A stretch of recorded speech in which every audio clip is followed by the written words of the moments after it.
In 1973, a group of pioneering young women started a publishing company with the aim of changing the way the world saw women. My pants. Ruined, and it's all your fault. And how women saw themselves. I've got to meet Tom on a big business deal. Now here we have, looks to me like the New Yorker. Stop moaning and get on with the story. Women, and especially women writers, have no use for destiny. They wouldn't compose a Hamlet if they could. One of them said about Alice Munro, "Well, you might be a good short story writer, but I don't want to go to bed with you." Women won the right to vote in 1929, but even by the 70s, women struggled to be taken seriously. I want to tell you, you have beautiful eyes. The male gaze was often directed below the neck. It was a man's world. Women were not even meant to be interested in the news. You know, there were no women newsreaders. I mean, I can remember we used to get very strange looks. Women didn't go into pubs and couldn't get a mortgage. Whenever I got my tax return from the government, it always had a headline, "If you have a husband, this form is addressed to him." Can you believe that? That's right. Yes, I do. Young women entering publishing were rarely given the power to make decisions. A lot of publishing was like a gentleman's club. Your typical joiner was a highly educated woman with at least one degree from a top university and who was also willing to type. The issue of women being silenced and being invisible was huge. We just weren't being heard because nobody was listening. Women were writing in a man's world. Virago took women into their own world and their own perspective. We were all learning, to give ourselves the validity to realize that we could run companies, we could make decisions, we could demand equal pay. And we lived with those sort of men, particularly, who would be amazed if you said, "Up yours." I always wanted to change the world. It simply wasn't good enough. You have to fight. This is the story of how Virago changed the world, one page at a time.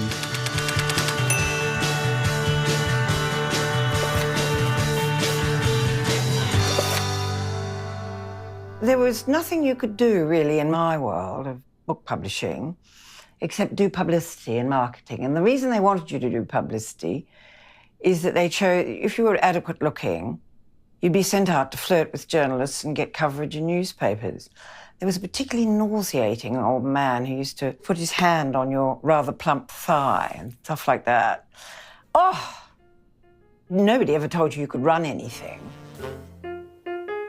The media was aggressively male. There was a culture of alcoholism, of drink, of cigarettes, and indeed of exploiting women.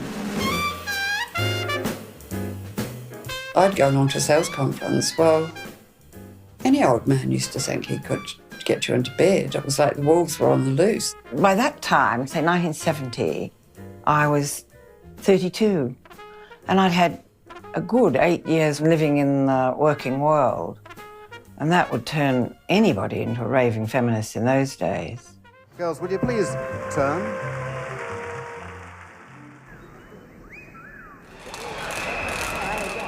The proceedings have been temporarily suspended. I am very, very happy to be here at this cattle market tonight. Moo. People often ask me if we were influenced by American feminism and things like that, but I felt influenced by you two. And I think there was a sort of blast of can-doism going on, We all felt we could do things. I felt I could do anything. I need you more than birds in the sky. We had no money to pay for publicity. Oh, did I do it for free? So you were, yes. I definitely remember saying to you, I think what you're doing is so wonderful, I want to do it for books. And that's when I went to see John Booth and said, I want you to finance it. I went to one of the four men who ran Quartet, and I said, look, what I want to do is have my own publishing imprint, and I want it to be a feminist publishing imprint, publish women's writing so that they get more fair crack of the whip in every way. My immediate reaction was that it was an interesting idea and absolutely timely, because women's lib, as it was called then, was very much a big issue.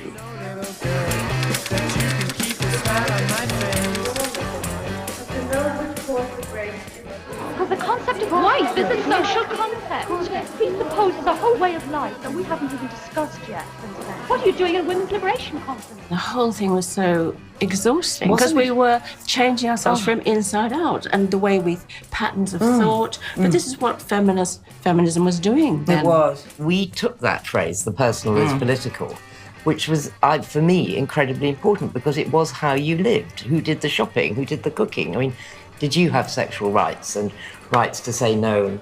They were really big things. I was a late comer to feminism. The stereotypes of femininity were firmly embedded in my head, I think. Passivity, conformity to some extent. That's me. Yes. I didn't have ambitions to have a career at all, not at all. What is that? What I is think that? that's you, isn't it? Yes, it is me.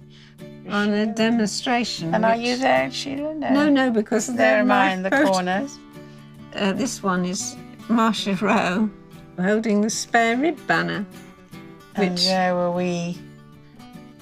Abortion. That was the abortion march, isn't it? Yeah. This is me and Lynn Siegel and Yes. Hermione Harris. I went to a women's movement meeting at Sheila Rowbottom's house. And I just thought it sounded interesting and I went along. And it was a revelation. I think we're talking about work, women and work. And I just remember this feeling of intensity in the room and passion. And being a person who responded a lot to intensity and passion, I thought it was just great. But actually, we did really find it interesting talking about things like Simone de Beauvoir and Engels. We did. But we were always worried. And Havelock Ellis and Because Olive Schreiner. we felt we are not a proper I know. consciousness Well, raising we- group. we because weren't. The theory of the consciousness raising group was that you were meant to bring your personal life into the group. I remember some nights there were suddenly huge revelations. I remember a night talking about which of us had been raped or attempted rape, and I'd say of the 11 people there or whatever it was, 7 of them had either been raped or had attempted rape.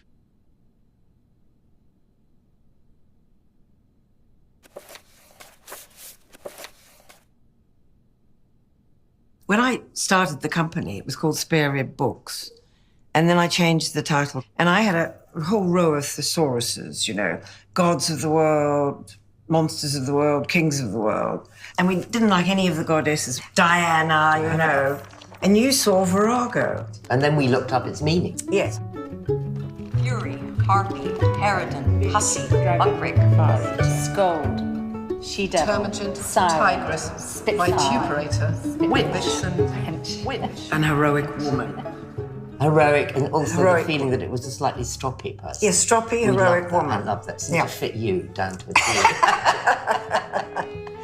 What we had in common completely was our desire to give women the opportunity to write, express their thoughts, publish books, and more important, I think, to realize that they had a history of their own.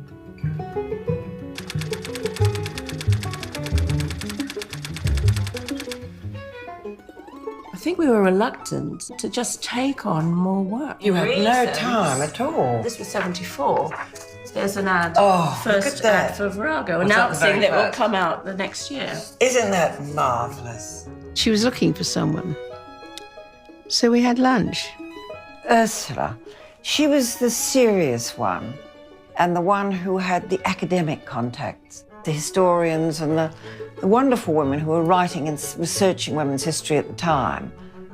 I think she gave us feminist, what would you call it, credentials. I started doing sort of freelance, unpaid work. That's Smith Street, where I started Virago. That was the photograph of the 3 of us. There's Harriet, moi, and Ursula. The first job I did was working for Carmen Khalil, who absolutely knew her worth. I only knew publicity and marketing. I knew nothing about finance, cash flow, profit and loss, nothing. And I had to teach myself. And that was lovely. I loved doing that.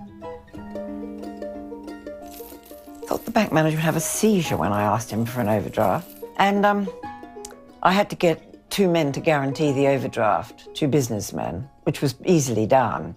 I couldn't get it for myself. Well, you can't start any car without the spark. Carmen and I went to have tea at the Ritz with Bob Governors, and he agreed a £25,000 guarantee. So not money, but a guarantee. That's what they sent you to school and university for. Flutter your eyelashes. Would you mind guaranteeing my overdraft at Barclays Bank so I can bring down the world?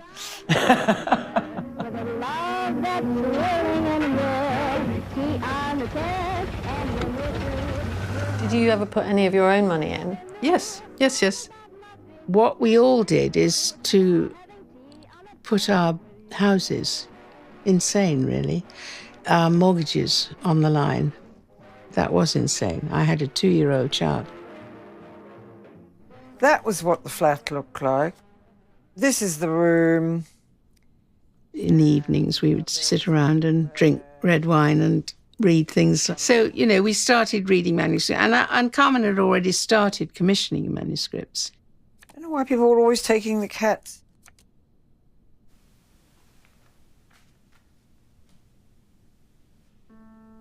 The very first book was Fen Women. It's an oral history of the women who lived in this particular Cambridgeshire village in the Fens. The pressure for village girls to marry is strong.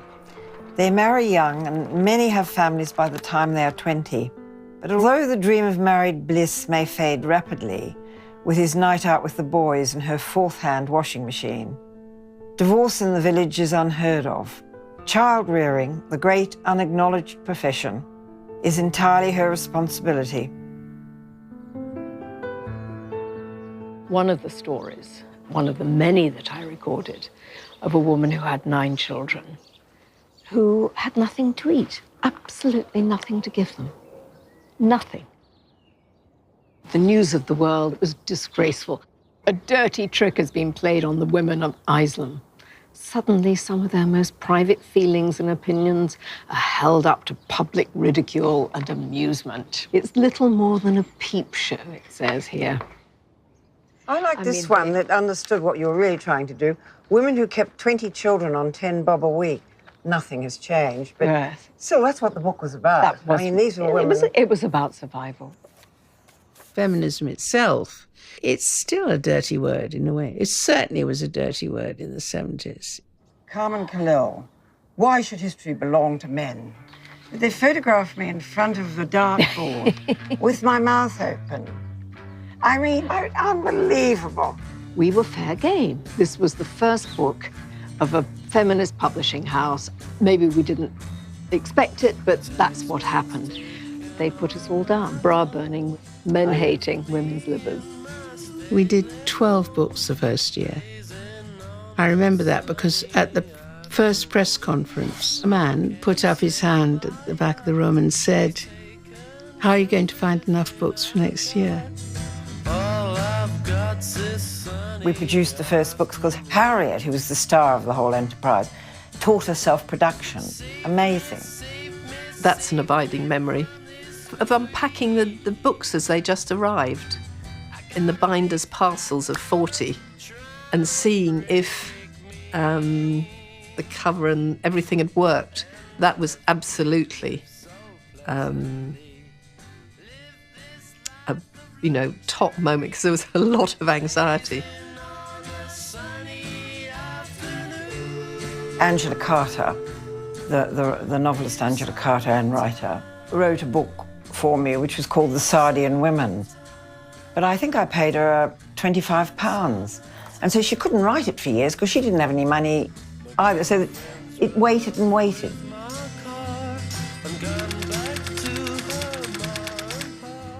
The Sardane Woman, I remember being huge, actually, because it was ahead. When I think about it now, it was ahead of its time. You know, she was giving a feminist reappraisal of the Marquis de Sade, the last person you would think that a feminist could find any kind of sympathy with.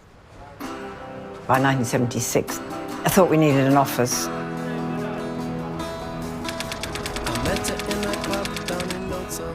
They were in Soho, land of strip clubs. So you went up the stairs, lump, lump, lump, lump, and on the bottom there was a massage parlor. So as you went up the stairs, you were sort of eyed because people, of course, would think, what are all those women going up the stairs for? It certainly wasn't as bright and white, was it? No, or clean. Really dingy. And much bigger. We just had one big room, and all of us worked in it together, with me being a tyrant. Carmen, Ursula and myself were there. Alexandra Pringle joined.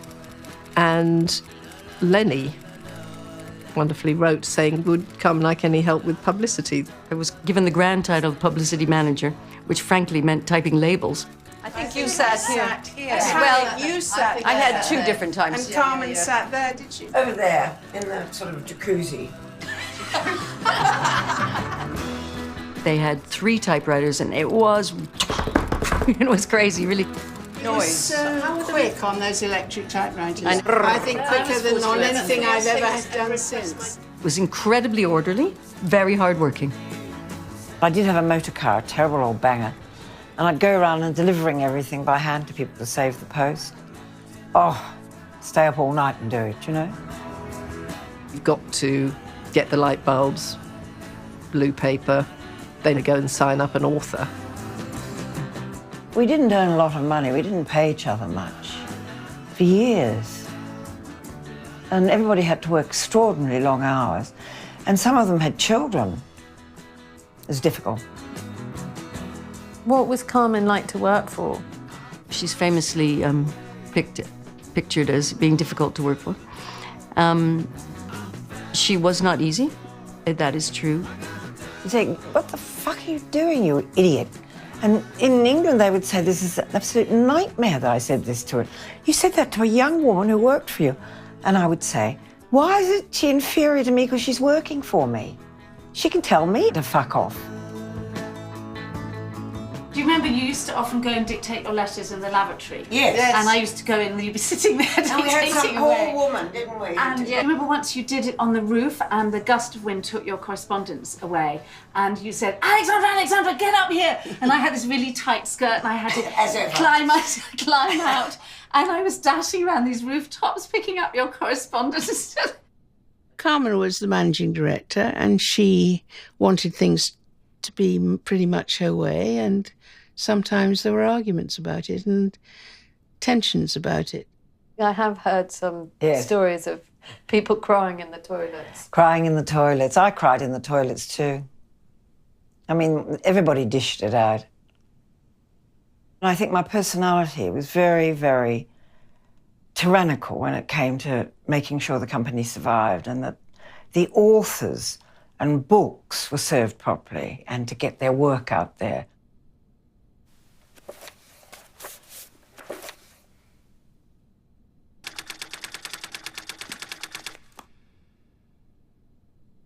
What I think was miraculous about the Virago Modern Classics is that until they came along, we women who read, we didn't understand our own history, our own fictional history. We might have known Virginia Woolf and Jane Austen and George Eliot and the Brontes and so on, but there were a lot of gaps in between those. I started the classics list because somebody gave me Frost in May. And when I read it, it was the story of my life in the convent. It's about a little girl who writes a vivid novel and the nuns come across it and they think it's full of sin and she's expelled from school and she's destroyed for life by this. This is when the Mother Superior comes in, the Mother Superior dressed in black with her wimple. I told you once before that every will must be broken completely. Nanda glanced at the nun's face. It was pale and controlled as usual, yet lighted with an extraordinary quiet exaltation. Mother, Mother, won't you give me one more chance? Nanda begged suddenly. The nun appeared to think for a minute, then kindly she said, no, my dear. Joyless. And when they see joy in children, they take it away. That's what Frost and May was about, death of the soul. And I thought, I've got to think of a way of publishing fiction. Week after week you were reading these remarkable stories by very polished stylists coming at the world from a very different point of view, telling you about bits of 19th or 20th century history that you hadn't heard before from a female perspective, and realising a bit like a pointillist painting that all of these dots had been missing from the canvas. This is from Henry Handel Richardson's Morris Guest, which is one of my favourite Virago modern classics. He was very happy and very unhappy by turns, never at rest. If he imagined she had looked observantly at him as she passed, he was elated for hours after. They branded it. They were green. It was, and it's very difficult to create a brand from nothing, and they did. His self-consciousness was so peculiarly intensified that his surroundings ceased to exist for him. They too were the gigantic figures on a shadow background. She's a classic example, Janet Robertson. Two wonderful novels. The doing of reprints and the uncovering of already published things that had disappeared was as exciting as new books. There was Elizabeth Taylor, there was Rosamund Lehman, there was Antonia White, there was so many of them. They went back to the past, uncovering these astonishingly good books which, for whatever reason, had been neglected. Finding the jacket was enthralling. So Carmen and I used to go around the Royal Academy Summer Exhibition every year, and I'd be there with my notebook, and she just not interested in seeing anything unless it was interesting for a Virago Modern Classic cover. And so she's like, no, that's that one. So I'd note it down so I knew which one it was. He lost touch with reality and dreamed dreams of imperceptible threads, finer than any gossamer, which could be spun from soul to soul without the need of speech. That's a description of obsessive love, which I absolutely adore, having experienced at certain times myself. Most painful emotion, never to be repeated, but it's a perfect description of it.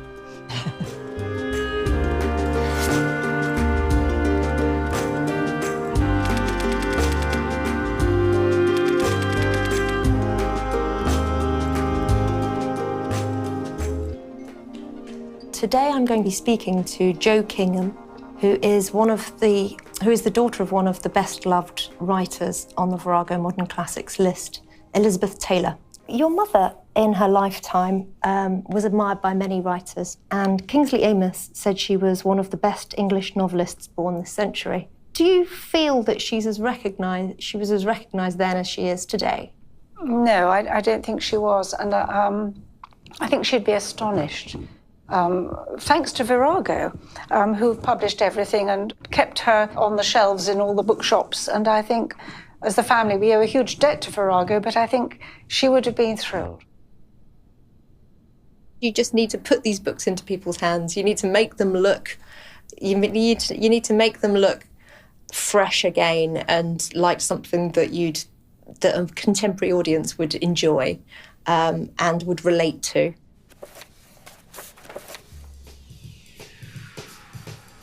We've all had that thing, people saying, you go to parties and you say you worked at Virago and people say you don't look like a feminist. Virago, yes. And you're not wearing dungarees. Yeah. Everybody thought she'd gone to Virago, she's got short hair, oh, she's become a lesbian. I remember ringing a newspaper, and possibly even The Guardian, and said, we've got so-and-so, and they said, oh, we had a woman last week. In the feature. We featured a woman last week. I think when you want to change the status quo in England, you've got enemies, really, haven't you? But one is definitely the British press. I love Kate O'Brien. Anthony Burgess really dominated The Observer. When he wrote a review of one of our books, it was Dorothy Richards' Pilgrimage, and he said, this is an astonishing, it's so wonderful that it's back in print.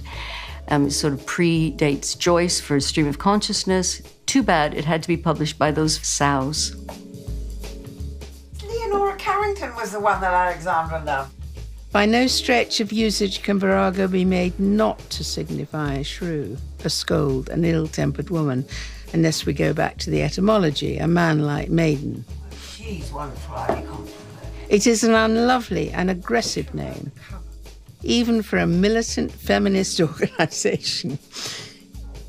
And it presides awkwardly over the reissue of a great roman fleuve, which is too important to be associated with chauvinist sows.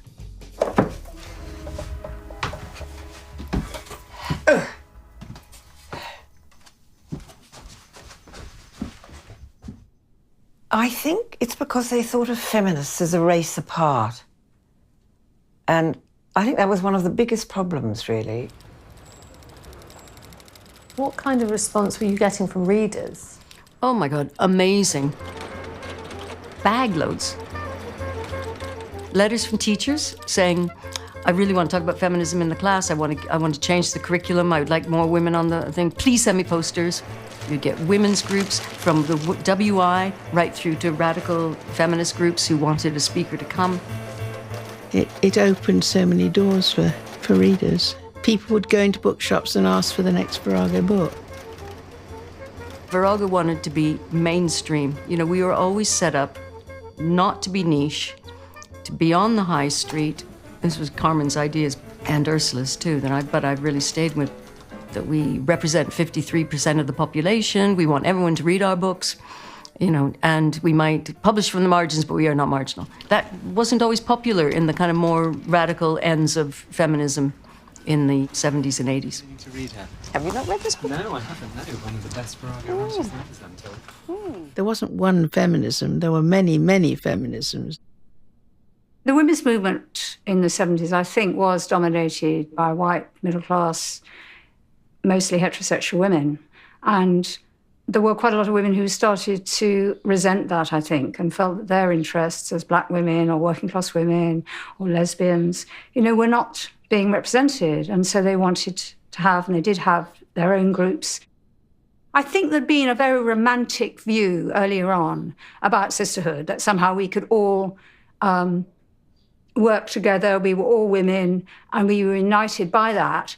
But then in 78, at what turned out to be the last conference, there was a lot of booing and shouting. And there was that recognition that it no longer became tenable to really keep a kind of national, collective organisation together. There always were different views of feminism from day one.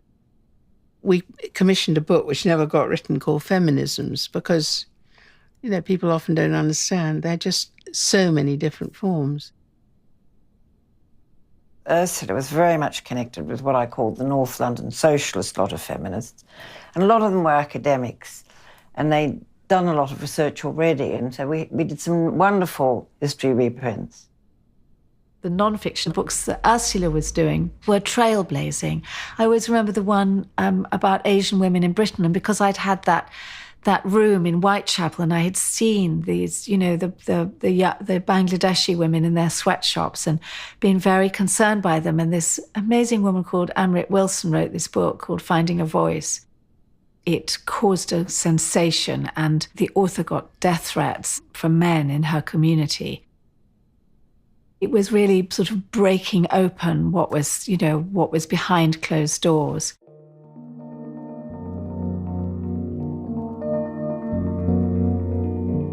Right at that moment, in the early 80s, was when the backlash against various liberal ideas started to kick in.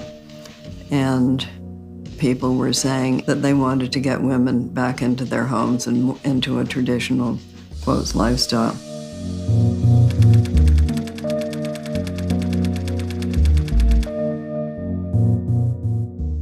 One should really think of one's family and one's children first, one's husband and children. And, you know, this seems to be a very uncontemporary view to hold. The spectacles women used to make of themselves, oiling themselves like roast meat on a spit, and bare backs and shoulders on the street, in public, and legs, not even stockings on them. No wonder those things used to happen. Things, the word she used when whatever it stood for was too distasteful or filthy or horrible to pass her lips. When I was reading in my 20s, Lady Oracle, The Edible Woman, and then Cat's Eye, and The Handmaid's Tale in particular, which I remember for me and my group of friends, you know, my women friends, and my men friends actually, was this absolutely kind of electrifying, sort of horrible dystopia. People were saying, well, isn't this based on Muslims, etc.? And I would say, cast your view backwards just a bit, and you will find a situation in which women couldn't own property if they were married, they didn't get the kids if there was divorce. There was a great debate about whether they should be allowed higher education because it might shrivel up their wombs. So all of this was going on right here, not so long ago. One of the things I think you have to do when you're Virago is be alive to whatever the political issues of the time are. So we have to be a mirror to the world. I'm such a huge fan. I was coming out as a young lesbian in the 80s, and so entering that world of gay activism, really, joining groups, discovering the power of sort of community politics and grassroots politics. When I think of the 80s, I think of it as that was its strength, really. You know, it was a lot of grassroots work. The two sort of movements that were working very strongly in the 70s and the 80s were the peace movement and the women's movement. And in fact, things like Greenham Common, we did books about Greenham Common, and we went off to Greenham Common, a lot of us, and circled the base. Very exciting. Over Our Dead Bodies was a book of essays put together by Dorothy Thompson. Over Our Dead Bodies, Women Against the Bomb. What we decided to do, which was quite exciting, was to hire Westminster Hall and to have a huge meeting to celebrate the publication of the book. And I can't imagine that we did do it, but I think we got 2,000 people there. We were very ambitious. I mean, I remain ambitious for our books too, but we felt so much part of the movements in the world, and so naturally, it felt totally natural that we would have a rally to publish this book. When I think about that, I think, really? It's like Kleenex. I can't imagine how people survived without Kleenex before it was invented. I can't imagine how I survived without Virago before it was invented. When I got there, the turnover was under £300,000, and 3 years later when I left, it was just about £1 million.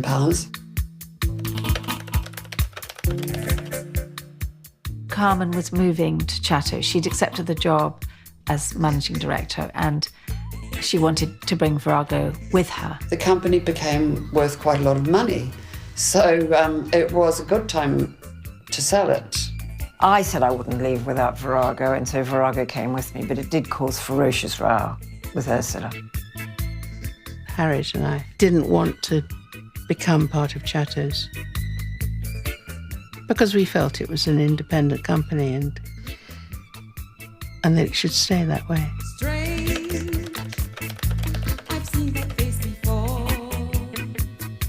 The small publisher was becoming a pretty impossible financial thing. The whole of publishing was changing. There was no way a small publishing house could do the sales, distribution, into the digital age, which was only a dream then. To survive, Virago had to join a bigger group. That was a difficult year. We had lots of difficult battles. Certainly recreated the convent. Well, you feel you recreated the convent at Virago? When I left, by 1982, I felt I had, disapproval, mortal sins, venial sins. It was poignant because there was an ending and there was a new beginning. We did keep Virago a separate entity, and that was important. Carmen continued on the board and she continued working on the Virago Modern Classics, so I continued working with her.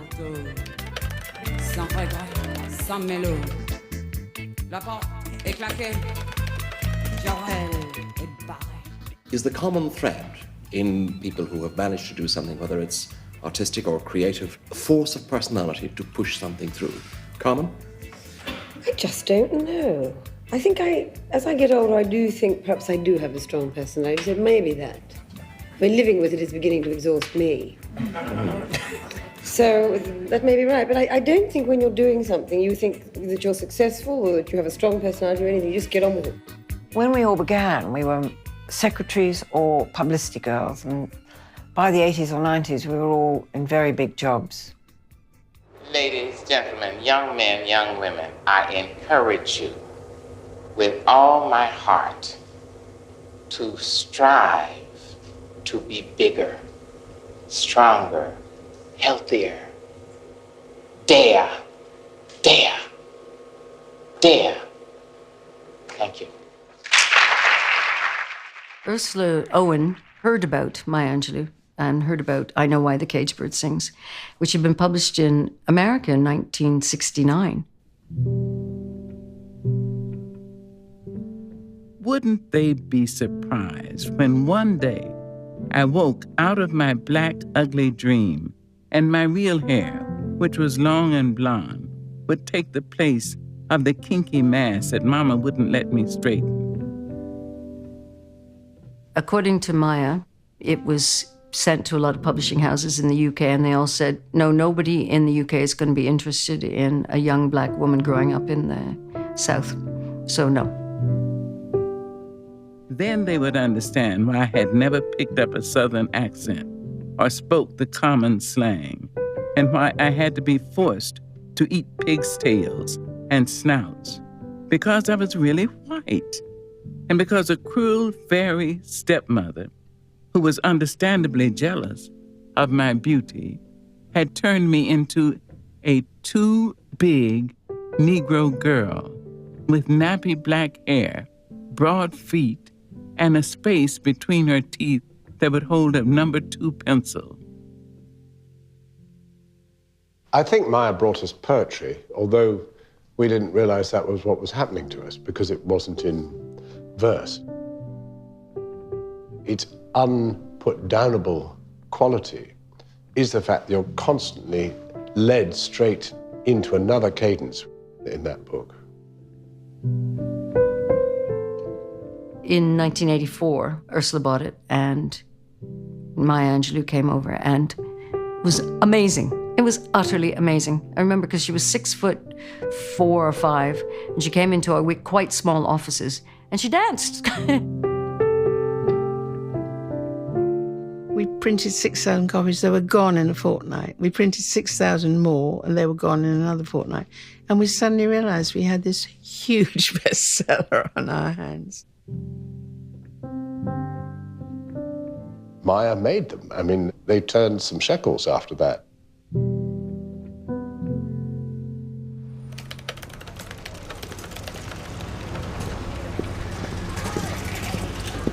I remember very clearly you coming to Virago to be an intern, but I can't remember exactly when it was, what year. So it would have been 1985 and 1986 when I was a Rhodes Scholar here in Oxford, and you let me have an internship. I just sort of asked. We had a series of Rhodes Scholars. We had quite a few of them, but I do remember this young, very beautiful woman. Naomi certainly stood out. She kept wanting to have a conversation about beauty, you know, the tyranny of beauty and things like that. And we all thought, okay, whatever, you know. And then off she went and wrote The Beauty Myth. Nice when you're crouching down there. Yes, gosh, very aggressive. And there, yes. There was just a lot of that kind of constant demeaning sexism. The newspapers were very misogynistic. There was no sexual harassment law protecting them, so their experiences at work were awful. And every week you would read an essay in a British newspaper declaring that feminism was dead. And really, when you think about it, if you've got looks, I don't think there's anything silly in using them. I was writing about anorexia and body image and images of beauty, which were kind of the problem that had no name for my generation of women of my demographic.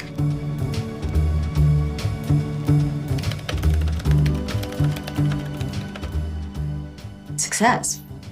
Publicity tour around the world. I mean, I was very fortunate and I'd been very well prepared, you know, and Virago was a big part of that. I was immediately cast in the role of, you know, baby feminist spokeswoman. You did something that the cultural gatekeepers said wasn't possible at the time. I remember the buzzword in magazines and periodicals in the 80s is feminism is dead, no one's interested.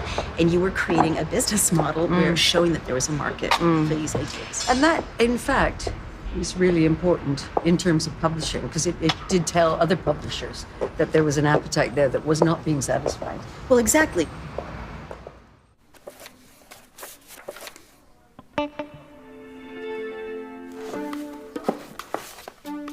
Once we were part of a bigger group, we lost our profitability. And of course, one of the things that Carmen always said is that you have to be profitable, which is something I believe in very much. Now the party's over. Chateau started to go bankrupt. If you didn't have your own paperback imprint, it was hopeless. But that's how much publishing was changing. I think it became obvious that the companies were quite badly run by the men who ran them. And then it became obvious that all the companies were losing money except for Virago. So that was a bit ironic. If you look at the history of publishing, all publishing was just being, you know, munched up by bigger organizations.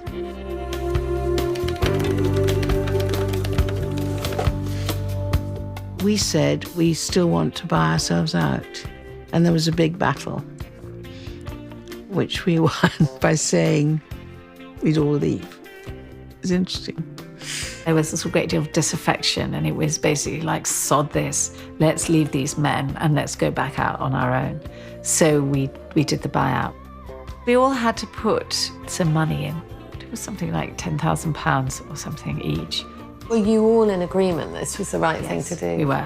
I mean, I didn't want to do it for my life, but I was in agreement that we should do it. I had Daniel, and it was the last thing I wanted in my life. And I knew that it was going to be all-consuming. And it was. And, you know, I had to write the business plan with Ursula, go to see the venture capitalists and the accountants and all the rest of it, you know, outside of ordinary working hours. I was brought up like that you know, you do not sacrifice your work.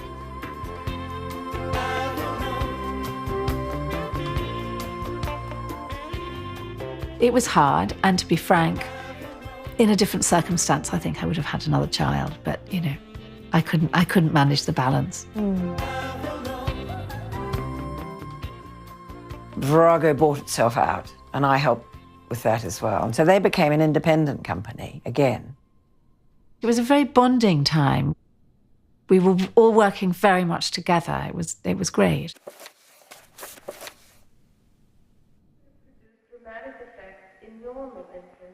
In the early days of feminism, women really wanted to be educated.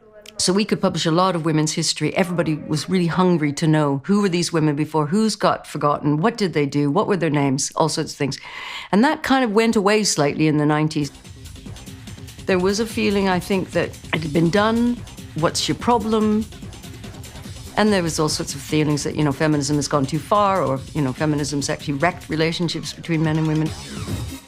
There was a kind of a backlash, I think, about the gains of feminism. Lad Mags came along. It was a very leering time. It was a hard time because you had to take all of this in a kind of cheery spirit. You know, you had to sort of go, oh, ho, ho, loaded. Feminism wasn't cool anymore, you know, it wasn't radical. It had become quite academic and it was talking to itself quite a lot. I just say that I'm one of the lads. Just carry on, and I give as good as I get. I don't let them categorise me like that. There was a younger generation of women who grew up thinking, well, there were no barriers to their success, that their gender pulled them. And they could drink like the men and swear like the men and take their clothes off, you know, and I think that had a profound effect on feminism. There were so many of us who felt it's not over. The language is still sexist. Women are still not being paid the right amount of money. I was working on a show called The Late Show on BBC Two, and we covered a shortlist for one of the Booker years. And to our astonishment, I think there were no women on the list that year. And in particular, there was not Angela Carter, who had published a book, I think it was Wise Children, that many of us had read and loved. And I think the sort of sense of, oh my God, how far have we not come, that this could still be true.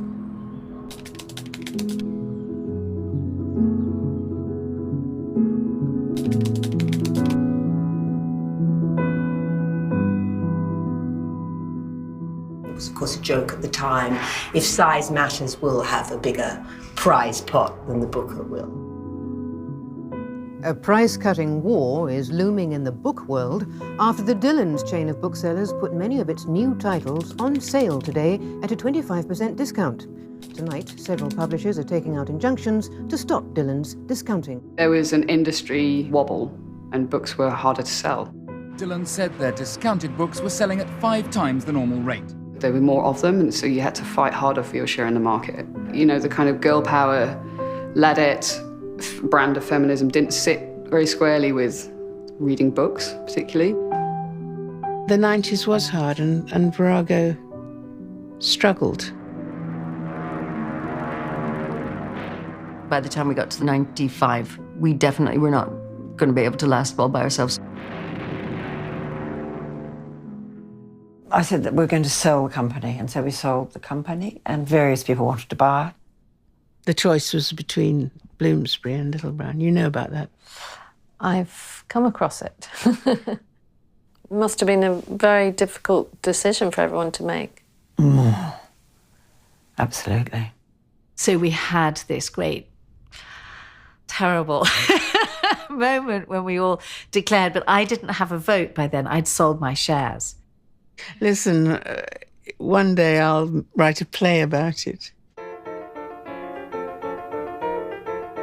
The split went Ursula, Harriet and Alexandra, and Lenny and me. Ursula and I both felt it should go to Bloomsbury. And I had to choose, and I chose Little Brown. I had a background in small publishing myself, and the smaller the cheese, the more ferocious the mice.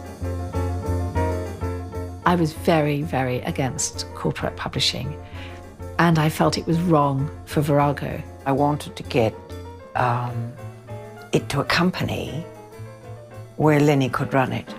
It was a bit of a mess.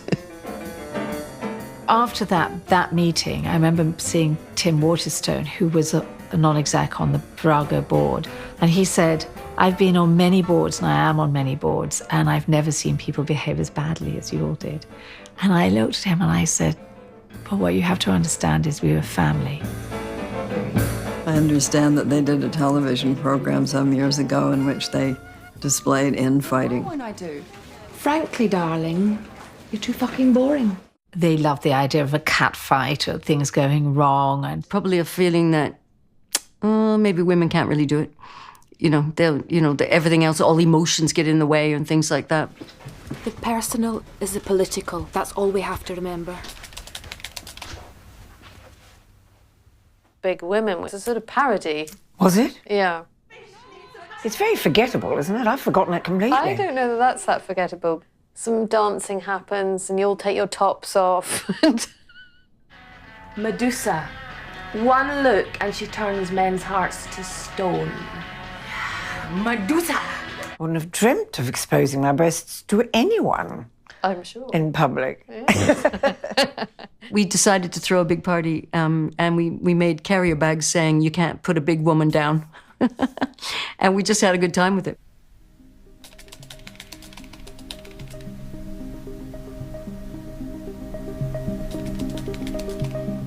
What they gained from the sale was financial security, greater marketing clout. And if you look at the remainder of the feminist publishing houses that were set up in the 70s, none of them were in business by that time. Virago remains the only kind of explicitly feminist publisher in the industry.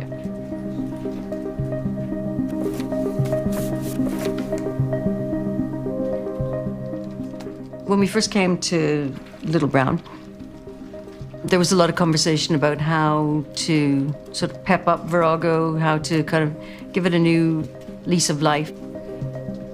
We started a new list called Virago V. There was a sort of sense that we had to fly in the face of political correctness, being worthy, all those kinds of things. So Virago V's were supposed to be provocative. Nobody else would have me, basically. Nobody else would publish it. But I have to say, I was absolutely delighted. It was a scent which, as a girl, I loved uncritically. Later, I heard it described by theatre managers and artistes as the smell of laughter, the very odour of applause. Later still, I came to know it as the essence not of pleasure, but of grief.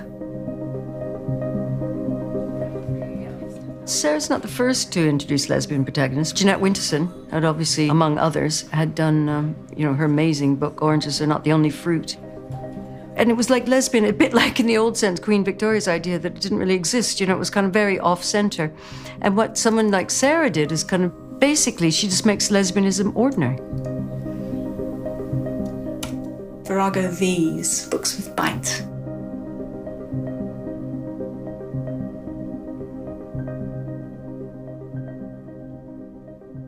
In the 90s, I think people did feel you couldn't have conversations always, of polemics certainly, and women's history, I felt you couldn't just do in the same way as you had in the early days of Virago. And memoir seemed to be a new way forward. And so I remember one of the books I'm extremely proud of publishing is called Desert Flower by Waris Deary. She's a model from Somalia who suddenly revealed to a women's magazine in America that she had suffered what was then called female circumcision, which is now called female genital mutilation. And nobody was talking about that.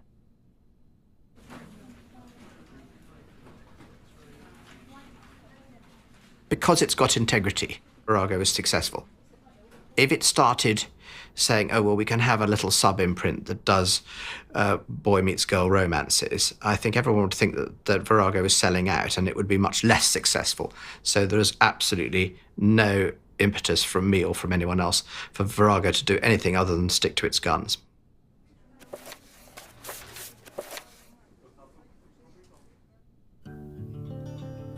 I remember when we published Natasha Walter's book, Living Dolls, The Return of Sexism, which was picking up on some of this stuff that was feeling like, why isn't the world changed? Why do we still have still the problems? Why are girls still told that their bodies are their passport to success? We were just ready to be jumped upon, and we got one bad review. Everything else was just, yes, thankfully someone's talking about this. A lot of books suddenly sprang up. Caitlin Moran's How to Be a Woman, Laura Bates' Everyday Sexism. Suddenly the conversation was alive again, especially for young women. The book is another way to talk about feminism. In it, everyone is talking about different versions, it's all personal stories, it's very accessible. I called myself a feminist, is picking up on the sort of the sense of young women now kind of arguing about feminism. Am I a feminist? Can I be this but not have that name? Or, I do call myself a feminist. It's such an interesting conversation going on with young women under 30, I think. I call myself a feminist with my body. So much of communication is nonverbal. We proclaim ourselves confident as we pound down the street with a straight back, unafraid to be visible. We try to hide our vulnerability when we're uncomfortable, when we hunch our way. I feel more optimistic now than I have ever felt. Possibly back to sort of how I felt when I first found feminism in the end of the 70s. Because I feel these young women, they have a strong sense of themselves, it seems to me. They're also not frightened. Growing up, I don't remember becoming a woman, but I do remember when I stopped being a girl. My memory is blurred from the Malibu, but I remember them holding me up because I couldn't stand. One under either arm, and a few others in the background. One laughing, one keeping lookout.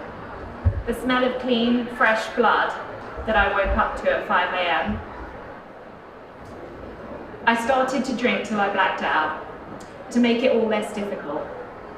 By my 20s, I'd learned that alcohol is less difficult than family. Feminism always has been, and is still, the only place I feel that it's okay that I'm difficult.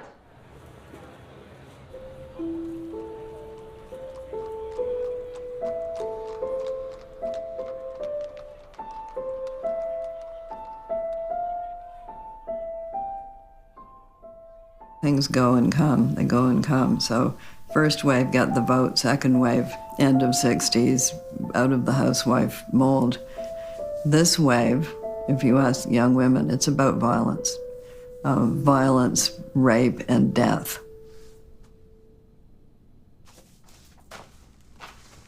They're wonderful. Well, I'll see if I can get these posters into shape for the British Library. There's the most wonderful Elizabeth Taylor. Oh, Christine Stead, the most disagreeable of all the writers I ever published. Why have I got two of her? But she was a genius. Tell me why you've decided to give your Virago collection to the British Library. Is this about putting everything to rest a little bit? I don't think so. I'm not a very restful person. I just want people to know how it was. And also, of course, I've been ill. And once you're ill, you do all these things. Oh, she was wonderful, Storm Jameson. It was once I had lung cancer, I set about, I made a will. Stevie Smith, my favourite. I did a power of attorney so that they turn off the machine instantly. And I got my archive together and it's gone to the British Library. Obviously, there are a lot more women being published these days. Do you feel that Virago still has a place? I think Virago is now an august old lady. And she's still functioning extremely well with a lot of things to say. And why would you ever want to kill off an august old lady?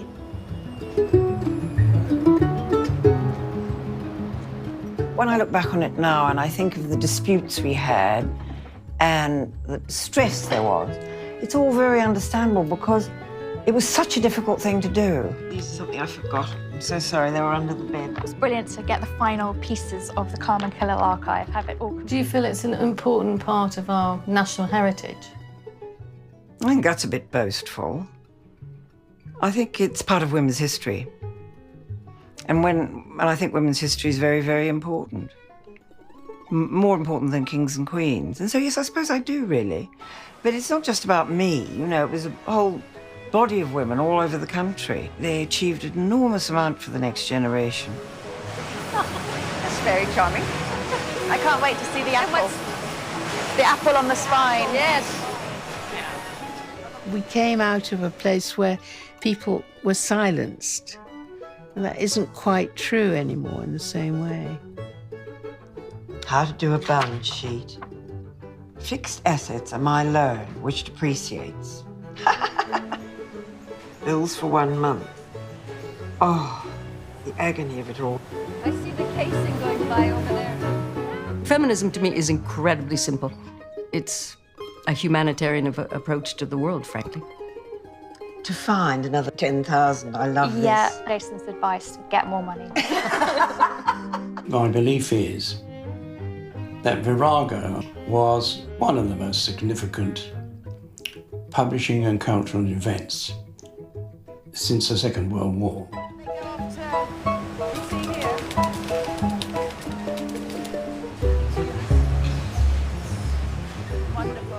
People do thank me a lot. They say thank you so much for Virago, And of course they really are thanking the writers who were there all the time. That's the point.